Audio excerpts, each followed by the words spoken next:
Hello दोस्तों, कैसे हो आप सब। उम्मीद करती हूँ कि आप सभी अपने जीवन में स्वस्थ होंगे, मस्त होंगे। तो मेरे इस नए ब्लॉग में आप सभी का बहुत बहुत स्वागत है। हो चुकी है एक प्यारे से दिन की शुरुआत। तो यहाँ पर मैं आई थी छत पर, क्योंकि टंकी जो है वो भर गई थी, तो वही चेक करने में आई थी। और अभी मैं नहा धो चुकी हूँ, पूजा पाठ मेरी हो चुकी है। तो मौसम जो है बहुत ही सुहावना है, तो आप भी इस सुहावने मौसम को एंजॉय कीजिए।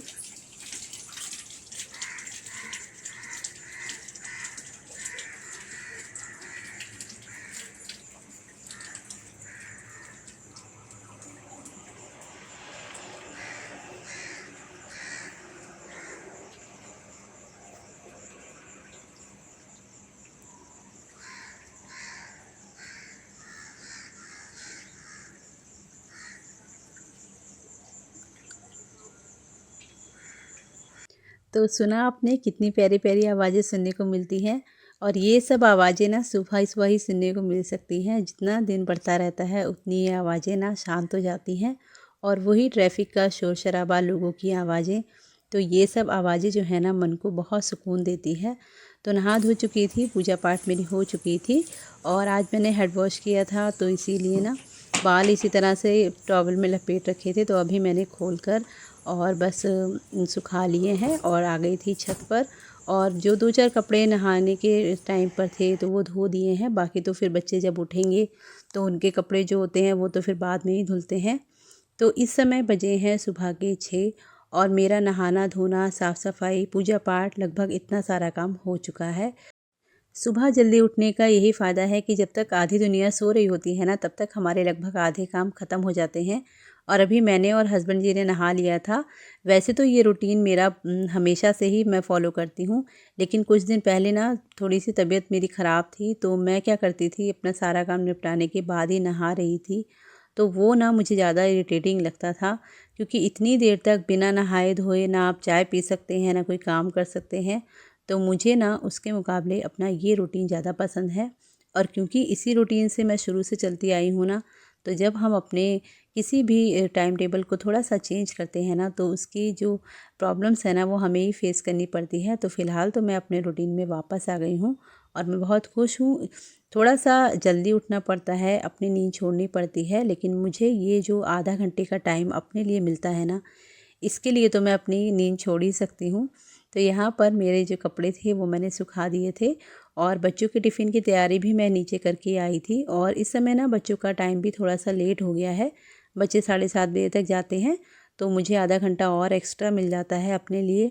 तो इसके बाद नीचे मैं जाकर बनाऊँगी अपने लिए चाय, और चाय पीने के बाद फिर बच्चों का टिफ़िन बनाऊँगी। तो ये जो है ना, यही जल्दी उठने का फ़ायदा है।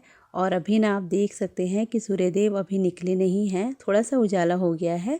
लेकिन ना चिड़ियों की आवाज़, कौवों की आवाज़, इतना ऊपर अच्छा लगता है ना कि बस क्या मैं बताऊँ, नीचे आने की इच्छा ही नहीं करती है। तो इतना काम करने के बाद आ गई थी मैं नीचे, चाय बना के चाय पी और उसके बाद आ गई थी सीधे बच्चों के टिफ़िन की तैयारी करने के लिए।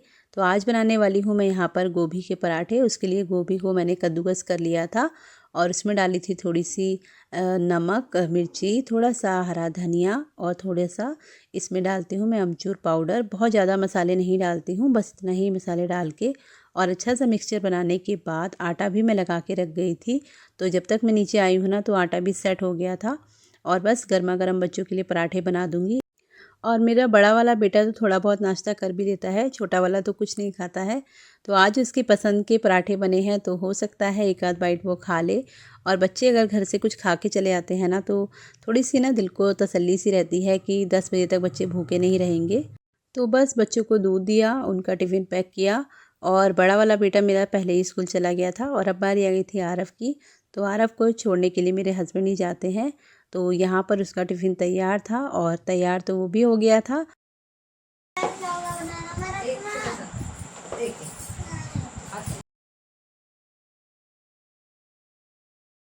और यहाँ पर आरव के टिफ़िन में मैंने बनाना रख दिया था, तो उसी के लिए वो मुझे मना कर रहा था कि मम्मा मैं नहीं लेके जाऊँगा, लेकिन मैंने रख दिया है। टीचर्स की वजह से शायद वो खा ले।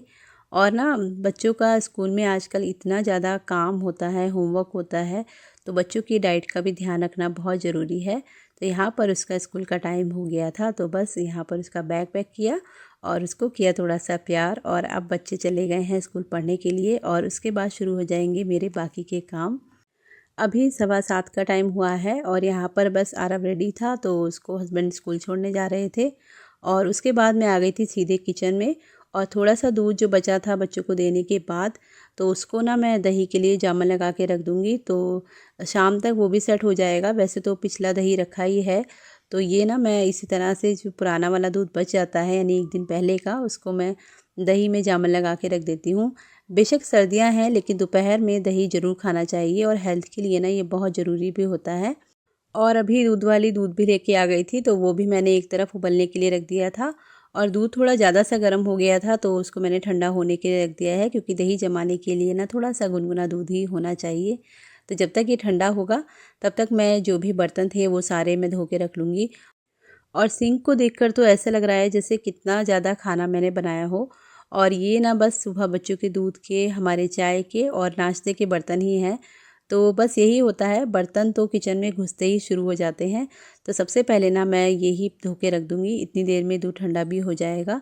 तो बस मेरे काम इसी तरह से होते रहते हैं, एक काम उधर हो रहा है और उसके साथ ही में अगर हम अपना काम करते रहते हैं ना तो काम भी जल्दी हो जाता है और ज़्यादा देर तक ना एक जगह पे खड़े भी नहीं रहना पड़ता है। क्योंकि आजकल शहरों में ना सभी के यहाँ सिंक है और इसी तरह से ना हमें खाना भी खड़े खड़े ही बनाना है, बर्तन धो भी खड़े खड़े ही धोने हैं। तो पैरों में ना दर्द की समस्या भी इसीलिए हो जाती है। गांव में अभी भी इतना आराम है कि बैठ के बर्तन धोते हैं। बहुत से काम ऐसे होते हैं जो वो लोग बैठ के करते हैं, जैसे चूल्हे पे खाना बना लिया तो थोड़ी देर बैठ के आराम से खाना बन जाता है। तो कुछ बेनिफिट अगर शहर में है तो कुछ नुकसान भी हैं। तो बस यही है, किसी भी चीज़ के आपको दो पहलू हमेशा देखने को मिलेंगे। तो यहाँ पर फटाफट से मैं बर्तन धो लूँगी। और अगर बर्तन धुल जाते हैं ना तो ऐसा लगता है जैसे ना किचन कितना साफ़ हो गया है। और सिंक अगर भरा रहता है तो वैसे भी ना किचन में काम करने का मन नहीं करता है। तो चलिए पहले मैं बर्तन धो लेती हूँ, उसके बाद फिर मैं अपने आगे के कामों को बढ़ाऊँगी।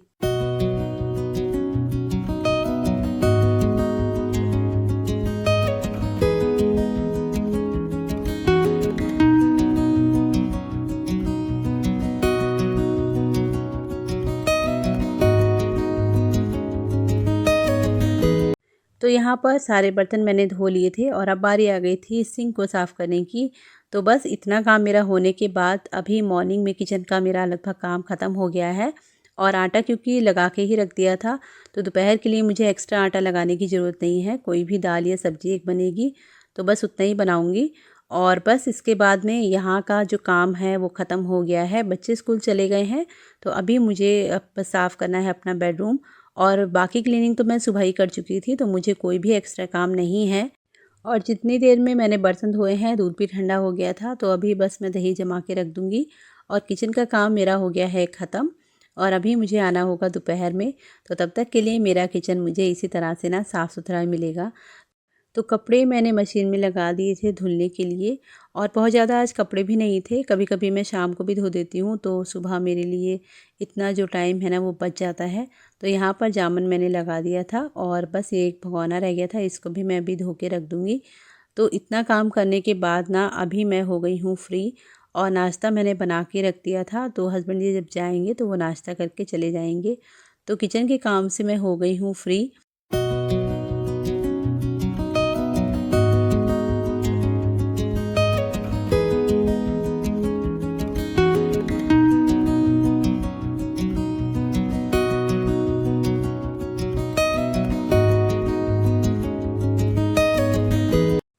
और अभी भी ना दूध थोड़ा सा ठंडा था, तो बहुत अच्छे से मैंने इसको मिक्स कर दिया है। और दही को ना वैसे भी जब इस तरह से ऊपर नीचे करके आप जमाते हैं ना तो बहुत अच्छा दही जमता है, यानी कि दही का एक एक कण दूध में मिक्स हो जाना चाहिए। उससे ना दही में बिल्कुल भी पानी नहीं रहता है। तो यहाँ पर दूध का काम भी ख़त्म हो गया था और जो दूध नया आया था वो भी मैंने उबाल के रख दिया है। और इसके बाद बस मैं काउंटर टॉप को साफ़ कर दूँगी। तो अभी आप देख सकते हैं किचन की जो हालत है ना वो लगभग ठीक हो गई है। तो नेक्स्ट टाइम के लिए ना मुझे किचन इसी तरह से मिलेगा। तो आ गई थी मैं अपने बेडरूम में और यहाँ पर बच्चे स्कूल चले गए थे, तो कुछ ना वो अपना सामान बेड पर ही छोड़ के चले जाते हैं। कोई कॉपी होती है वो छोड़ देते हैं, या जो भी उनके हाथ में होता है ना वो बस बेड पे ही मिलता है। तो चाहे ना कितना भी घर को साफ़ कर लें, लेकिन घर में अगर छोटे बच्चे हैं ना तो सामान आपको ना इधर उधर फैला हुआ ज़रूर मिलेगा। तो बस मैं उसको ही सेट करूँगी। बाकी तो घर की क्लीनिंग हो गई थी, डस्टिंग वगैरह भी जहाँ तक मेरा हाथ पहुँचा था मैंने सुबह ही कर दी थी। और सुबह ना मैं इस समय 3:30 बजे उठती हूँ, तो मुझे अच्छा खासा टाइम भी मिल जाता है। तो यहाँ पर आप देख सकते हैं छोटे मोटे बहुत सारे आइटम जो हैं, जो भी वो खेलते हैं ना वो बस वहीं छोड़ देते हैं। तो यहाँ पर बेड के ऊपर ये कंबल बस रह गया था, तो इसको मैं फ़ोल्ड करके रख दूँगी।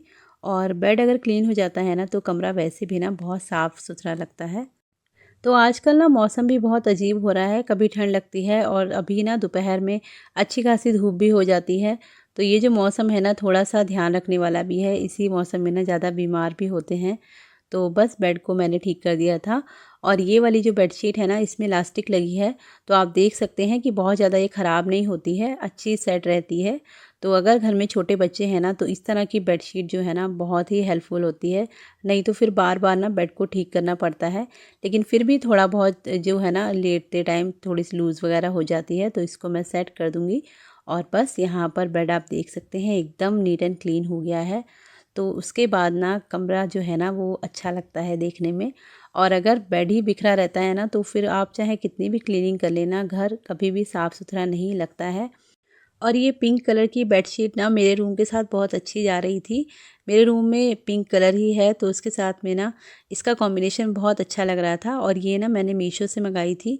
कोई कोई प्रोडक्ट मीशो में बहुत अच्छे आते हैं। पहले मुझे मीशो में सामान ख़रीदने में ना थोड़ी सी हिचक होती थी कि पता नहीं कैसा सामान आएगा। लेकिन इधर मैंने थोड़ी सी जो परचेजिंग की है ना तो मैं सेटिस्फाई हूँ।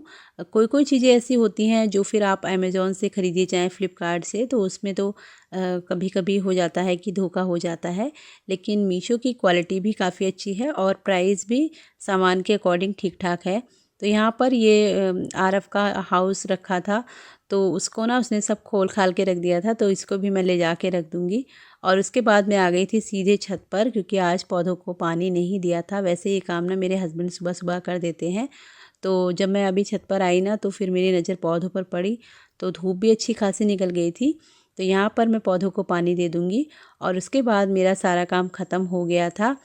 और अभी सर्दियों में ना ये आराम और हो गया है कि पानी एक ही टाइम देना है। गर्मियों में तो दोनों टाइम पानी भी देना पड़ता था और मेरे यहाँ काफ़ी गमले हैं तो टाइम भी बहुत लग जाता है। तो सर्दियों में ना जब भी मैं पानी देती हूँ तो सुबह ही देती हूँ। और अगर हस्बैंड जी सुबह दे देते हैं तो वो भी इसी तरह से पानी देते हैं। और हमेशा ना पानी आपको जड़ों में देने के बाद ना इस तरह से पत्तों के ऊपर से ज़रूर डालना चाहिए। इससे ना पत्तों के ऊपर कोई भी इन्फेक्शन नहीं होता है, फंगस वगैरह नहीं लगते हैं और पत्ते भी एकदम ना साफ़ सुथरे धुले धुले रहते हैं। अभी दिवाली से पहले मैंने सारे पौधों में ना गोबर की खाद डाली थी, तो आप देख सकते हैं कि सारे पत्ते ना एकदम से अच्छे ग्रीन हो गए हैं। तो चलिए दोस्तों, आज के ब्लॉग को करूँगी यहीं पर एंड। मिलती हूँ आपसे अगले ब्लॉग में। तब तक अपना बहुत ध्यान रखिए, खुश रहिए और मेरे चैनल के साथ जुड़े रहिएगा।